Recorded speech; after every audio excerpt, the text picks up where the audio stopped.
Hello and welcome to my cooking show. My name is Elizabeth and I'm going to be cooking some marzipan cake for my world history class. So first I'm going to show you guys the ingredients. So for our dry ingredients, we're going to need some all-purpose flour. So I'm making half of a cake because I only had like some of the ingredients, I only had a little bit. So the measurement is kind of confusing, but it's okay. So you need, if you're making half, you need, well, if you're making a full cake, you need 3/4 of a cup of all-purpose flour, or you can use gluten-free. But if you need, I'm using 0.3/8 of a cup is the exact membership. So I'm gonna have to do that. And then you also need some baking powder. If you're making half, you need 0.5 of a teaspoon. So if you want to make a full cake, you can just times this, like by 2. And you need some salt. So I have this little like salt thingy. It has like pepper and salt in it. So I need 0.14 of teaspoon of, or 0.13 teaspoons of salt. And I need ground cinnamon. I need 1/4 of a teaspoon. And then nutmeg. And it says fresh grated, but like you don't have to. This is nutmeg. I need 0.13 teaspoon of nutmeg. And then also we need some 0.5 teaspoon of orange zest. So I just have this orange here. And then like our like wet ingredients. So we need some marzipan. So I found this at Harris Teeter. I've literally never heard of this. This is like a lot. You only need 2.5 ounces, but this is like 7. So I need that. And then you need some unsalted butter to room temperature. This has been out for a good like hour. I don't know. I think it's like kind of room temperature, but I might like have to microwave it. And you need 0.13 of a cup of cooking oil. I'm literally just using vegetable oil. It doesn't matter what oil you use. And then you need 0.13 of a cup of sugar. This is just white sugar. And then 1.5 large eggs. I just have 2 eggs here. I'm probably should use 2. And then I also bought some almond extract. There's so many like exact measurements because I'm doing half of it. So I need 0.13 teaspoon of almond extract, and then half a teaspoon of vanilla extract, and then 1 tablespoon of milk if you need it, but I don't know if we will. It's for life. Also, don't mind my washer is like really loud, and that's my dog. He keeps like trying to play with his toys. So our first step is to preheat the oven to 325. All right, this is my oven. So I'm gonna click bake and then 325 and then start. All right, we have a new angle here. So now I got my loaf pan. So if you are using a bump pan, which is like what you're supposed to do, and it's like kind of like an angel food cake kind of pan, I think, you would use grease and flour. And if you're doing, you can do round cake pans or loaf pan, you would do grease parchment paper. So I'm doing a loaf pan because I'm making half. So I'm gonna use parchment paper. So I'm just gonna get some parchment paper. I literally don't know how much. Like that, I think. What's that? And crumble it so it'll fit better. Okay, my oven's actually pretty fast. Starting at 375.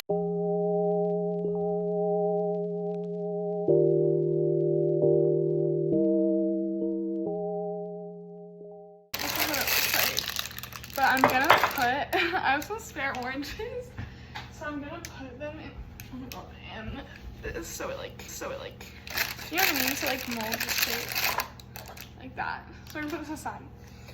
So now I'm gonna get a medium bowl. This is my microwave bowl. And we have to crumble in the marzipan and 2 tablespoons of water, and then we're gonna heat it in the microwave for 30 seconds. So I need 2.5 ounces of marzipan. Okay, so I just mixed it up, and like 2.5 ounces is like some round number in cups. So we're gonna do tablespoons. These are my gloves. They're kind of ugly, that's okay. And this is my tablespoon. So I guess.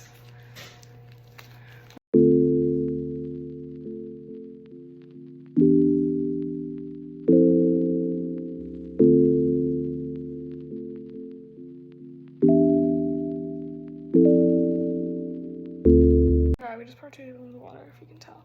So now we're gonna put this in the microwave for 30 seconds. This is what it's looking like. It's kind of lumpy, but now it says that it'll prevent like lumpy. So I'm just gonna mix it and we're gonna let it slide to cool. So now I'm gonna get a big bowl. Okay, so now we're going all the dry ingredients. So we need our flour, baking powder, salt, all of our spices, and the orange zest. So first I'm into the flour. Okay, so it says 0.38 of a cup for flour, but like that's really confusing. So I just looked it up and it's like around 6 tablespoons. So I'm just gonna do that. I think that's more accurate. Okay, baking powder is like half of a teaspoon, which is not that bad. Alright, that's my half of a teaspoon of baking powder. This is my half a teaspoon of baking powder. Salt, 0.13 teaspoons. We're just gonna do like a pinch. That's good. Next is our ground cinnamon. So we need 1/4 of a teaspoon of ground cinnamon. I'm choosing this cinnamon. We have Simply Organic cinnamon. She's so thinny right here. Let's get a bit.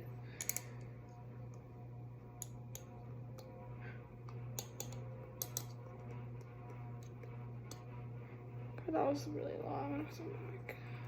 Okay. There we go. Next, we need our nutmeg. We're doing, once again, something I can actually measure, 0.13. So we're just gonna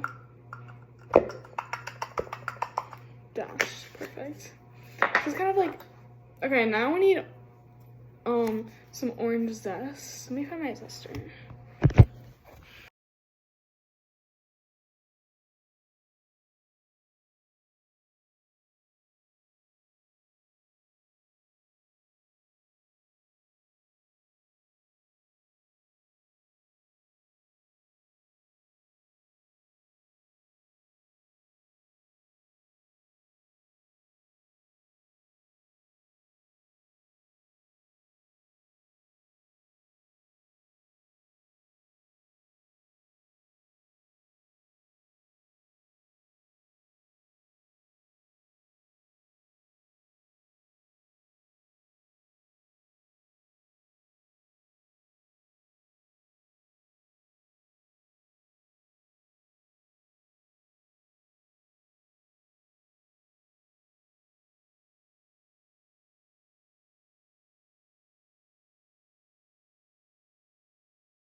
sure that it's fully incorporated before we add our other one, because if it's not gonna cake that it can be. So while that's mixing, I'm gonna add my next egg. Now we're gonna add our second egg. So I'm doing 2. I mean, if you're doing half, it calls for like 1.75. But my eggs are kind of small, so I'm doing 2. But I mean, I would still, if you're doing half a cake, I would still do 2. Unless you have a really big egg, then I would only do 1. Okay, so now we're gonna alternate the flour mixture and the milk, but we only going to do it in thirds so that we don't like overmix it, and we don't want to overmix it either. So I'm just gonna pour like a third of this, which is not that much because this one's kind of small, but it's okay. And then so we're gonna pour that in. We're gonna put it on 2. Just gonna do like a third of a tablespoon. So we're like, you can't even see the flavor. It's not that bad.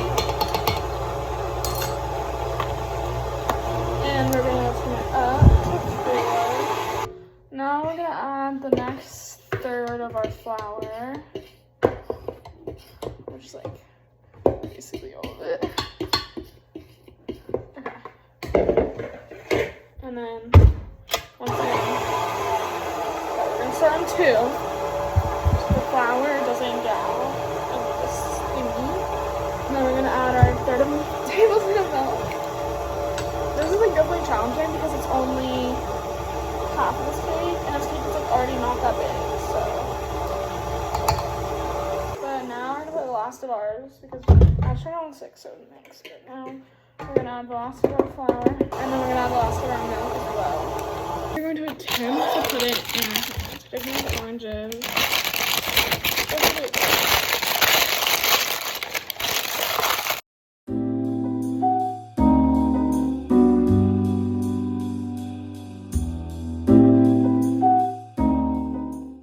Looks like right now.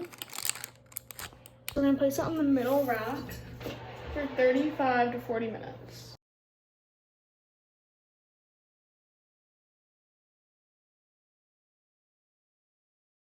Okay, this is what it looks like. It looks kind of bad, but like it's actually good.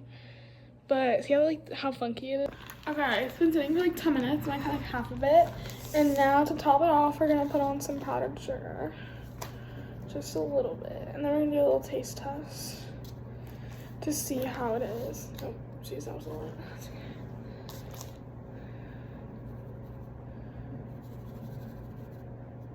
Okay, that was like a lot, so I'm just gonna like throw this away. And now we're gonna get a fork and taste test.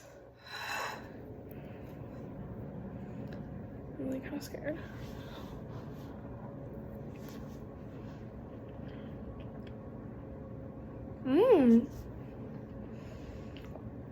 It kind of reminds me of like angel food cake, but like with like the orange kind of flavor, and like I don't know how to describe it, but it's really good. So this is the final product. So yes, this is the final cake. Is delicious. I highly recommend making it. And people in the Middle Ages, or like medieval Europe, used to get this dish from when they were in the castle. This castle would serve so many different dessert dishes, including this one, which I think is a really good dish. So I highly recommend making it. Thank you for watching.